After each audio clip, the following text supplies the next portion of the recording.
Hey folks, Jonathan Walker here from Transparent Traders.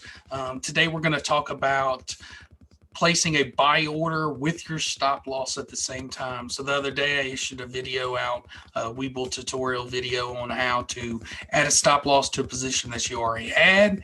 Today we're going to talk about how to place a buy order with a stop loss at the same time.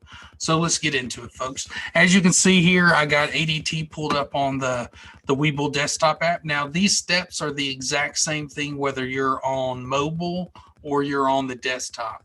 So all you're going to come in here, you got your ticker pulled up. So you're going to select buy, limit, or you're going to leave it as a limit order. Say, I want to buy 10 shares.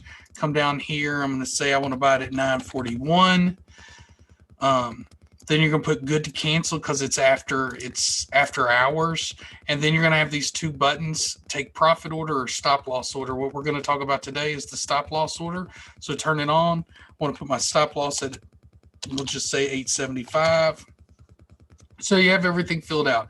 Good to cancel, limit, 941 is my purchase price. As you can see, I've got shares over here at 941 already.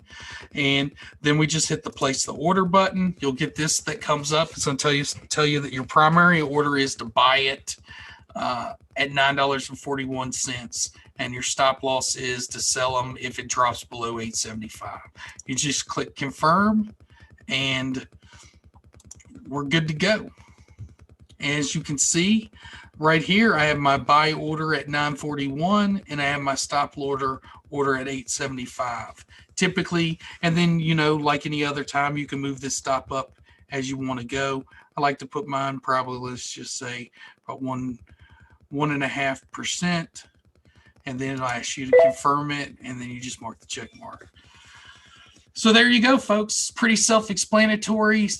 Buy order with a stop loss all in one transaction. So there you have it, folks. As always, Base Hits Pad the Wallet, and Jonathan Walker's out.